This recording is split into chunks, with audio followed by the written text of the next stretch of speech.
नमस्कार. नमस्कार. आपलं नाव? दास विनोद चव्हाण. आपण कुठून आलात?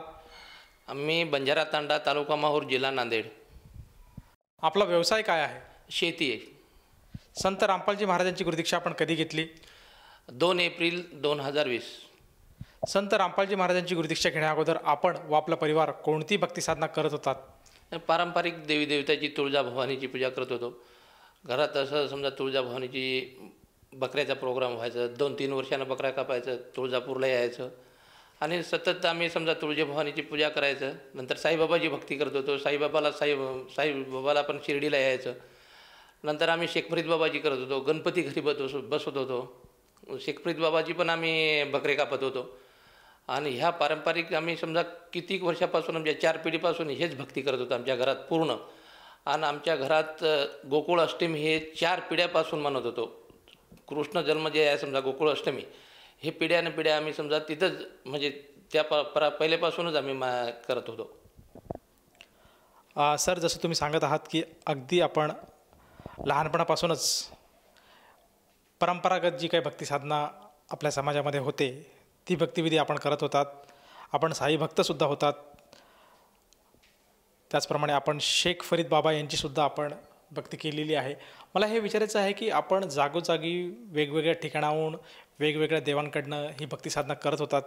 तर ह्या भक्ती साधनात असतानाच आपल्याला असं का जाणवलं की आपण संत रामपालजी महाराजांची गुरुदीक्षा घ्यावी किंवा संत रामपालजी महाराज हे कोण आहेत आणि ते काय देतात समाजाला, हे आपल्यापर्यंत कसं पोहोचलं? सर, आम्हाला समजा संत रामपाल महाराजांच्या चरणाचे आहे जे पहिले आमच्या परिवारात समजा मला दुःखी होतो मी. माझं म्हणजे ऑपरेशन झालं, भगंदरचं ऑपरेशन झालं माझं. आणि ऑपरेशन झाल्यानंतर मी सतत म्हणजे एक बेड रेस्टोरंट होतो. आणि मला त्या दवाखान्यात नेलं. तिथं सांगितलं माझं 750 ml पस निघालं. आणि तिथं सांगितलं की तुला कॅन्सरची पण शिकायत होऊ शकते. पण असं करल्यानंतर मी मग सतत टी व्ही बघत एक दिवस मला संत रामपाल महाराजची साधना टी व्हीवर मला प्रोग्राम दिसला. आणि त्या प्रोग्राममध्ये मी लाईव्ह जसं समजा हे करते, समजा की इंटरव्ह्यू देते, जसं आजचा माझा आहे तसं समजा मी टी व्हीवर बघितलं. तर त्याच्यात सांगितलं की इथं भगंदर पण चांगला होतो, कॅन्सर पण चांगला होतो. त्या इंटरव्ह्यूनं मग मी एक पुस्तक तिथे ॲड चालू होतं टी व्हीवरच बघता की पुस्तक ज्ञानगंगा पुस्तक वाचा म्हणून, म्हणजे असं पट्टी चालू होती. मग SMS करून मी पुस्तक बोलवलं आणि त्या पुस्तक वाचलं. पुस्तक वाचल्यानंतर मला असं झालं की ह्याच्यात आपल्याला जे रोग आहे हे बरं होते. मग आपण संत रामपाल महाराजांच्या चरणात जायला काही हे नाही. मग आम्ही 15 दिवस 1 महिना समजा आम्ही सर्व परिवारच संत रामपाल महाराजजीचा सत्संग बघायचं संध्याकाळी आणि पुस्तक वाचायचं मी. मग त्याच्यात मला असं झालं की पुस्तक वाचता मी 7:30-8 वाजता जेव्हा सत्संग संपलं त्यावेळेस मी बरवाला आश्रमला मी फोन लावलं 8:30ला की मला आजच नामदीक्षा घ्यायचा आहे. पण मी सांगितलं मग तुम्ही महाराष्ट्रामधला नांदेड जिल्हा आहे आणि माझा माहूर तालुका आहे आणि मी बंजारा तांड्याचा रहिवासी आहे. तर ठीक आहे, म्हणजे कोणी तुझ्याजवळ आहे का संत रामपाल महाराजचे शिष्य? म्हटलं यवतमाळचे भगत येते इथं पुस्तकच्या वेळेला.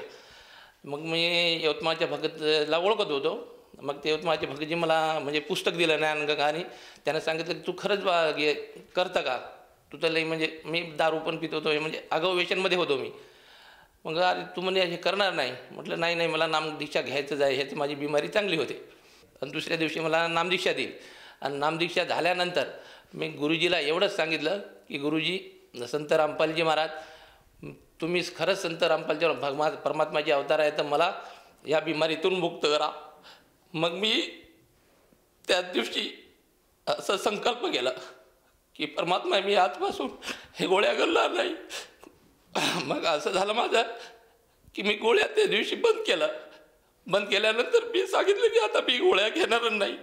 मग आजपासून आजपर्यंत म्हणजे 3 वर्ष झाले मी कधी एक गोळ्या घेतल्या नाही.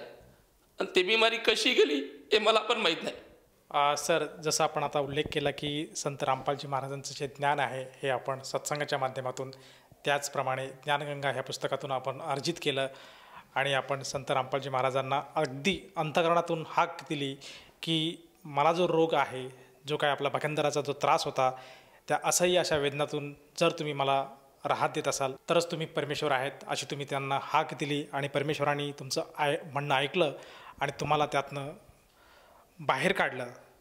हा एक मोठा लाभ आपल्याला संत रामपालजी महाराजांच्या शरणात आल्यानंतर आला.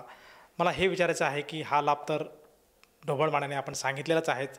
त्या व्यतिरिक्तसुद्धा आपण जेव्हा संत रामपालजी महाराजांच्या शरणात आला त्यानंतर आपापल्या जीवनामध्ये आपल्याला काय काय बदल किंवा काय काय अनुभव आपल्याला व आपल्या कुटुंबाला आलेत? माझ्या कुटुंबाला तर सर खूप काही अनुभव आला.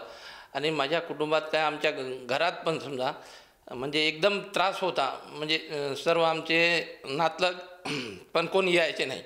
कारण समजा आम्ही कर्जबाजारी झालो होतो. कर्जबाजारी झाल्यानंतर आमचे नातेवाईक कोणी येत नव्हते. आता आपल्याजवळ पैसे मागते बरोबर. संत रामपालजी महाराजच्या कृपेनं सर्व 4.5 लाख रुपये कर्जातून मी डील झालो. आणि नंतर आज मी गुरुजीच्या कृपेनं संत रामपालजी महाराजाच्या कृपेनं माझं पूर्ण व्यवहार सुरळीत झालं. दुसऱ्या वर्षी मी विहीर खणली 1 लाख रुपयाची. एक बूंद पाणी नाही लागलं. असं धुवा उडलं म्हणजे विहिरीतून 43 फूट केल्यानंतर. आणि गुरुजीच्या कृपेनं संत रामपाल महाराजाच्या कृपेनं त्या विहिरीत आज 2 एकर मी इरिगेशन बी करतो. पूर्ण इरिगेशन करून आज उन्हाळ्यात सर्वांच्या विहिरीचे पाणी कमी होते, माझ्या विहिरीत पाणी वाढतो. हे एक माझा चमत्कार झाला. आणि माझ्या घरात गाई आहे. आणि गाईचं कसं समजा की एक गाईनं 5 किलो तांदूळ खाल्लं होतं. 5 किलो तांदूळ खाल्ल्यानंतर ते सर्वच सांगते की गाई तांदूळ खाल्ल्यानंतर म्हणजे वाचतच नाही. पण कसं झालं की ते गाईला काहीच झालं नाही. फक्त माझ्या भक्तमतीनं हात जोडून गुरुजीच्या शरणात जाऊन प्रार्थना केली. ते गाई पण आज सुरक्षित आहे. आणि एक गाईचं आता 1-1.5 महिना पहिले तर तात्काळ म्हणजे हे आहे समजा उदाहरणार्थ आहे म्हणजे परीक्षा आहे की त्या गाईला समजा 2 महिन्यापासून दूध देत होती आणि नंतर ते एकदमच बंद झाले एकाच दिवशी. मी म्हटलं परमात्मा आहे हे काय झालं आमच्यासोबत. मग गुरुजीनं दंडवत प्रणाम केल्यानंतर तर 2 लिटर एका टायमाला देते. 4 लिटर दिवसातून दूध देता येते. सर, जसं आज आपण इथं वर्णन केलं की संत रामपालजी महाराजांच्या सद्भक्तीनंतर आपल्याला व आपल्या कुटुंबाला बरेचसे लाभ प्राप्त झालेत, शारीरिक, मानसिक आणि आर्थिक स्वरूपात. तर ह्या आपल्या लाभातनं आपण आपल्यासारखे जे आपले जे समाज बांधव आहेत, त्याचप्रमाणे जो मित्रपरिवार आहे आणि खास करून जो श्रोतावर्ग आज आपल्याला टी व्ही चॅनलच्या माध्यमातून बघत आहेत, या सर्वांसाठी आपण काय संदेश द्याल?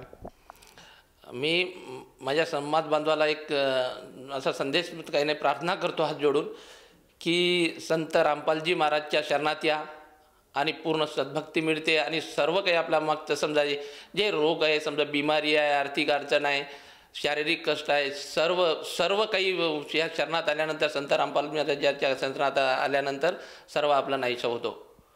आणि माझ्या भाषेत म्हणजे बंजारा भाषेत हानू कुचू मार समाजेनं की हात जोडून विनंती करू छू की संत रामपालजी महाराज सरने माव आणि सेवेत नको आपण हे रोगेती आर्थिक कष्टेती बरे ती मुक्त वे जाव.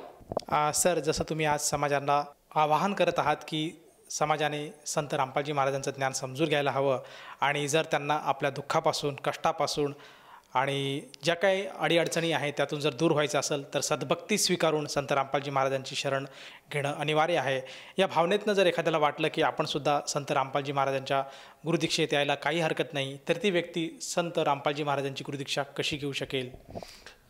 तर ह्या टी व्ही आणि प्रसार माध्यमातून समजा आज संत रामपालजी महाराजचा सत्संग येतो, टी व्हीवर पण येतो आणि त्याच्यावर समजा आपला अनुभव म्हणजे नाव दीक्षा घ्यायचं आहे तर हर जिल्ह्यात सेवा केंद्र नामदान सेंटर झाले आहे, त्याच्यावर आपण नामदान घेऊ शकतो.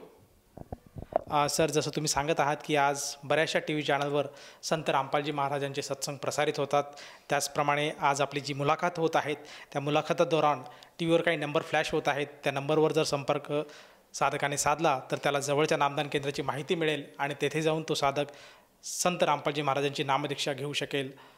मला हे विचारायचं की या नामदीक्षेसाठी जेव्हा आपण स्वतःसुद्धा ही जी संत रामपालजी महाराजांची नामदीक्षा घेतली तेव्हा आपल्या स्वतःला किंवा जो व्यक्ती आज संत रामपालजी महाराजांची नामदीक्षा घेऊ पाहत आहे त्या व्यक्तीला या नामदीक्षेसाठी किती पैसे मोजावे लागतात? ह्या नामदीक्षेसाठी 1 रुपये तर मला लागलं नाही आणि कोणाला पण लागणार नाही. हे फ्री ऑफ कॉस्ट आहे. कोणत्याही भक्ताला, कोणत्याही संताला आपण संत रामपाल महाराजांच्या नामदीक्षा घ्यायच्या तर 1 रुपये बी चार्ज लागत नाही, 1 रुपये बी मागत नाही कोणी आणि कोणी घेत बी नाही. फ्री आपल्याला नामदीक्षा देते. धन्यवाद साहेब. संपूर्ण विश्वामध्ये 500 पेक्षा जास्त नामदीक्षा केंद्र आहेत, जिथे निशुल्क नामदीक्षा दिली जाते। निशुल्क नामदीक्षा प्राप्त करण्यासाठी आणि अधिक माहितीसाठी संपर्क करा 7030303951 7030303952। अद्वितीय आध्यात्मिक ज्ञान वाचण्यासाठी, पाहण्यासाठी आणि ऐकण्यासाठी संत रामपालजी महाराज ॲप अवश्य डाउनलोड करा किंवा आमची वेबसाईट www.jagatgururampalji.org वर विजिट करा।